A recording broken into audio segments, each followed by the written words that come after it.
فرش التراب يضمني۔ دوسرا سوال یہ ہے کہ کیا نکاح اور ولیمہ ایک ہی دن میں جائز ہے؟ تفصیل سے جواب دیں۔ جی میرے نزدیک جائز ہے۔ میں نے پچھلے دنوں اس کی تحقیق کی تھی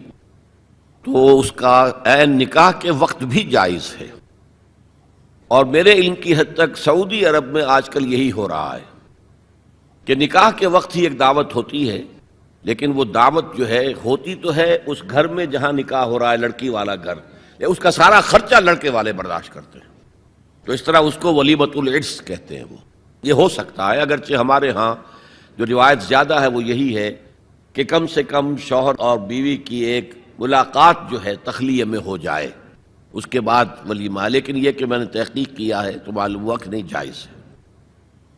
دوسرا سوال یہ ہے کہ موجودہ دور میں جہیز جیسی لعنت کو کس طرح سے روکا جائے اور اس کو روکنے کے لیے کون سی بات مؤثر ثابت ہوگی؟ یہ معاملہ آسان نہیں ہے، اس لیے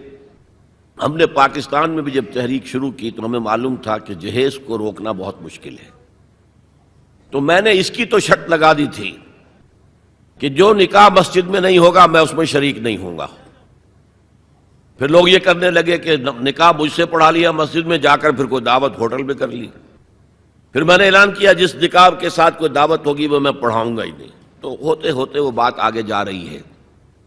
لیکن جہیز کے بارے میں ہم نے وہ سخت موقف اختیار نہیں کیا، ابھی یہ کیا ہے کہ اس کی شناعت معلوم ہو، اس کی کوئی حقیقت نہیں ہے، یہ ہندوانہ پس منظر کی شے ہے۔ آپ اپنی بچی کو کچھ دینا چاہتے ہیں دیں، یہ بھی ہو سکتا ہے کہ ایک دو دن پہلے جو ہے وہ پہنچا دیا جائے ان کے گھر میں، اس کی نمائش ہرگز نہ ہو،